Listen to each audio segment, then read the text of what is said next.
Mustafa Kemal Atatürk adalah salah satu pemimpin penting di dunia pada abad ke-20 Masehi. Jasanya diakui banyak negara-negara di dunia. Bahkan mereka membuat monumen untuk mengenang jasanya. Monumen itu banyak ditemukan di banyak negara di dunia. Misalnya seperti patung Atatürk yang ada di ibu kota Amerika, Washington DC. Kemudian di negara Jepang, sosok Atatürk di sana digambarkan sebagai seorang pahlawan perkasa yang sedang menunggangi kuda. Bahkan di negara Israel sendiri juga terdapat patung Atatürk. Dan masih banyak lagi monumen Atatürk lainnya di seluruh dunia. Seperti di Meksiko, Selandia Baru, Australia, Kuba, Chili, Venezuela, Romania, Azerbaijan, Kyrgyzstan, Hungaria, Kazakhstan, dan Belanda. Selain monumen patung, banyak juga nama jalan-jalan di berbagai negara dunia yang menggunakan nama Mustafa Kemal Atatürk. Hal ini dikarenakan banyak sekali negara yang takjub dengan perjuangan dan revolusi oleh Kemal Atatürk yang membela negaranya dari penjajahan negara-negara lain di waktu itu. Seperti itulah respon positif negara-negara di dunia terhadap kepahlawanan dan jasanya dalam merevolusi serta memerdekakan negara Turki yang dicaplok berbagai negara waktu itu. Karena hadirnya sosok pahlawan inilah masyarakat Turki banyak yang mengidolakan Mustafa Kemal Atatürk, baik dari kalangan perempuan, laki-laki, remaja, tua, hingga kalangan muda dan anak-anak. Namun, yang menjadi pertanyaan kita semua adalah kenapa orang Turki sangat mengidolakan sosok Mustafa Kemal Atatürk dan sebenarnya apa kontribusinya pada negara ini? Serta kira-kira apa yang akan terjadi jika sosok Mustafa Kemal Atatürk tidak pernah ada di dunia? Seperti apakah Turki saat ini jika masih dipimpin oleh Kesultanan Turki Utsmani? Nah, dalam video kali ini saya akan mencoba membahas semua pertanyaan yang ada di atas yang sudah kami olah dari berbagai sumber. Silahkan simak video ini sampai habis, selamat menonton.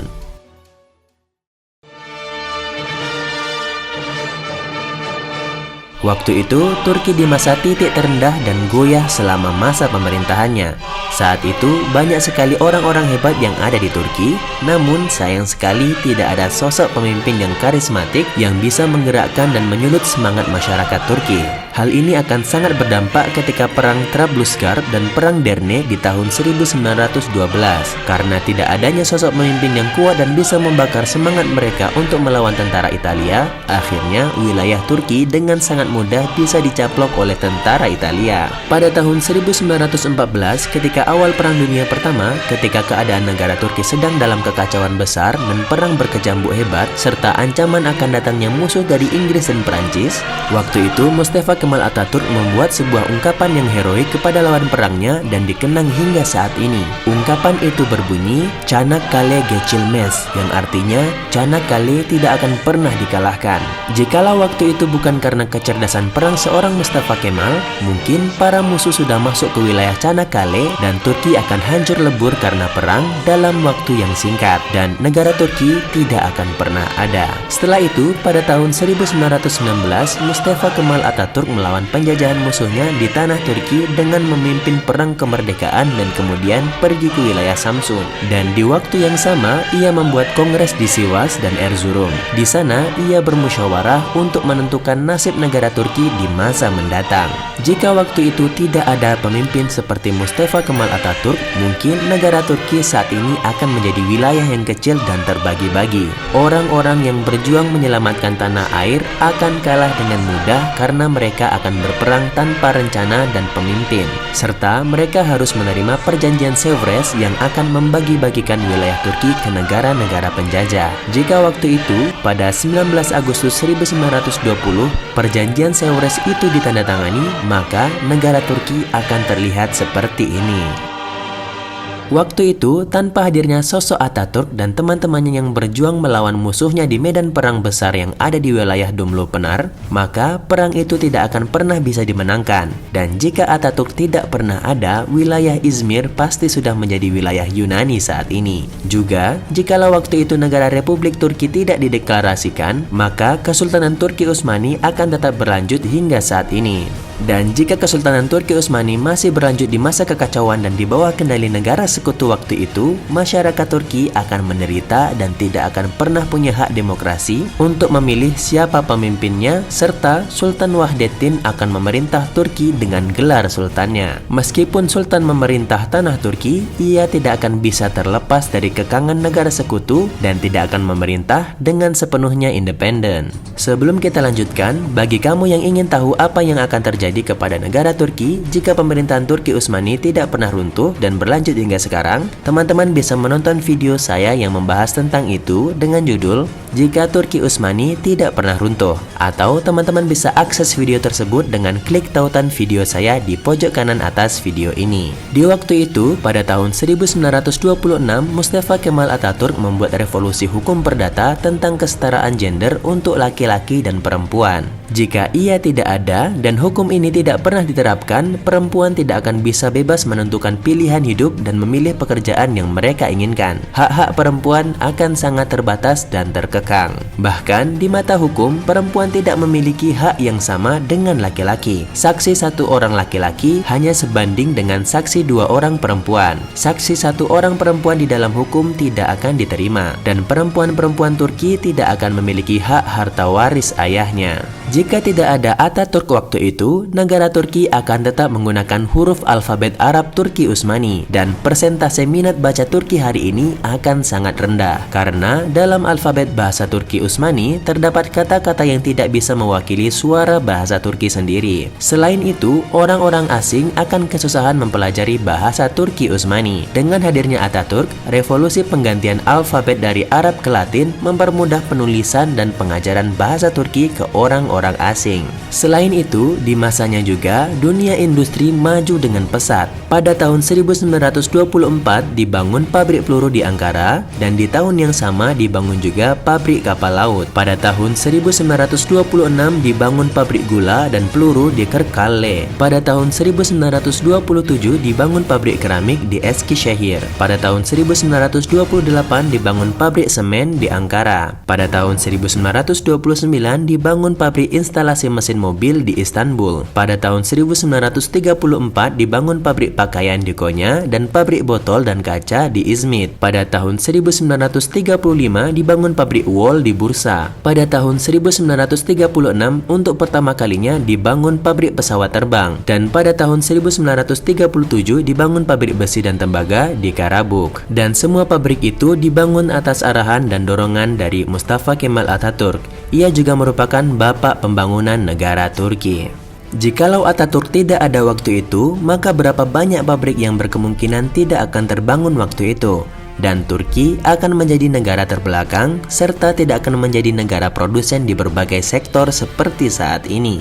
Selain itu, semua jalur kereta api yang ada dan pelabuhan-pelabuhan kapal penting di Turki juga akan berada di bawah kendali negara-negara sekutu. Tentu ini akan sangat merugikan negara Turki sendiri, sehingga sosok Atatürk sangat memberikan peran penting dalam kemajuan bangsa Turki dan mendapatkan perhatian yang hebat di mata masyarakat Turki. Selain itu, banyak sekali institusi dan organisasi yang didirikan atas dorongan Atatürk untuk meningkatkan pengaruh dan wibawa Turki di dunia, serta untuk meningkatkan standar hidup masyarakat Turki di masa itu.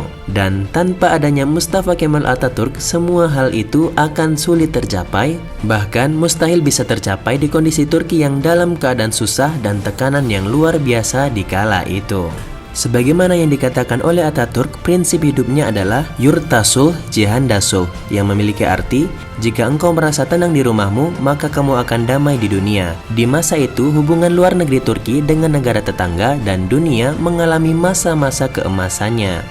Di masa itu, seluruh dunia memberikan penghormatan yang luar biasa kepada Turki. Dan pada tahun 1939 sampai 1945, di masa Perang Dunia Kedua, ketika seluruh dunia menderita ekonomi dan pembantaian besar-besaran, serta di waktu yang sama tetangga Turki, Yunani, mengalami korban perang sebanyak 400.000 orang, tidak satu tetes pun darah tumpah di negara Republik Turki modern. Dengan kecerdasan hubungan internasional negara Republik Turki waktu itu, mereka berhasil membangun hubungan yang kuat yang dapat memberikan jaminan keamanan dan ketenangan kepada masyarakat Turki. Dan jika saja waktu itu Mustafa Kemal Atatürk Ataturk tidak cerdas dalam membangun hubungan internasional, Adolf Hitler waktu itu bisa saja menyerang Turki dan memporak-porandakan negara Turki. Jika dilihat dari fakta sejarah yang ada, jasa Mustafa Kemal Atatürk dan sahabatnya dalam membangun dan memerdekakan negara Turki sangat besar. Bahkan, ada juga yang mengatakan, andai saja Mustafa Kemal Atatürk tidak pernah ada, mungkin lagu kebangsaan Turki saat ini berjudul God Save the Queen. Waktu itu, Atatürk memberikan amanah negara ini kepada para penerus bangsa Turki, yaitu kepada para pemudanya.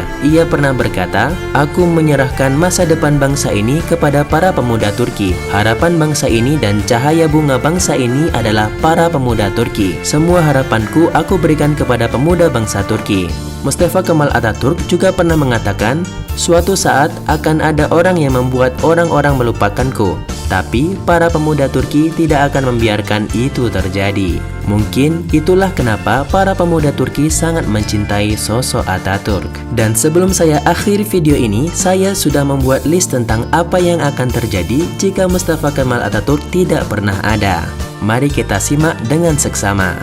Pertama, tidak akan ada negara Republik Turki modern. Kedua, tidak akan ada pemilihan dan hak untuk memilih pemimpin negara. Ketiga, tidak akan ada sekularisme Turki. Keempat, tidak akan ada untuk pertama kalinya dalam sejarah dunia seorang perempuan memiliki hak pilih dan dipilih. Kelima, tidak akan ada hukum perdata. Keenam, tidak akan ada revolusi huruf bahasa Turki. Ketujuh, tidak akan ada revolusi pakaian masyarakat Turki. Kedelapan, tidak akan ada aturan nama awal dan akhir. Kesembilan, tidak akan ada surat edaran Amasya tentang perang kemerdekaan Turki. Kesepuluh, tidak akan ada Kongres Erzurum dan Sivas untuk menentukan masa depan Turki. Kesebelas, tidak akan ada keputusan nasional Misaki. Kedua-belas, tidak akan ada lembaga asosiasi sejarah Turki. Ketiga-belas, tidak akan ada lembaga asosiasi bahasa Turki. Keempat-belas, tidak akan ada aksesi tanah Hatay ke Turki. Ke-15, tidak akan ada Majelis Agung Nasional Negara Turki. Ke-16, tidak akan ada pembebasan penjajahan Yunani di wilayah Izmir. Ke-17, tidak akan ada perjanjian damai Lausanne. Ke-18, tidak akan ada konvensi Selat Montreux. Ke-19, tidak akan ada perjanjian Moskow. Ke-20, tidak akan ada perjanjian Balkan. Ke-21, tidak akan ada Fakta Kesetiaan Turki. Ke-22, tidak akan ada perjanjian-perjanjian damai Turki. Ke-23, tidak akan ada pabrik-pabrik modern dan pabrik pesawat perdana di Turki. Ke-24, tidak akan ada Mars lagu kebangsaan Turki. Dan masih banyak lagi. Baik teman-teman semuanya yang sudah menonton video ini, dalam video bisa terjadi kesalahan dalam penerjemahan. Saya mengharapkan teman-teman semua tetap berpikir kritis dan objektif, serta jadilah masyarakat Indonesia yang sopan santun dan pintar dalam bersosial media, serta berhati-hati dalam menggunakan jempol Anda. Terima kasih teman-teman semua yang sudah menonton video ini. Semoga bermanfaat dan memberikan informasi tambahan untuk teman-teman semuanya. Semoga harimu dipenuhi dengan kebahagiaan. Dan akhir kata, wallahu a'lam bishawab. Assalamualaikum warahmatullahi wabarakatuh.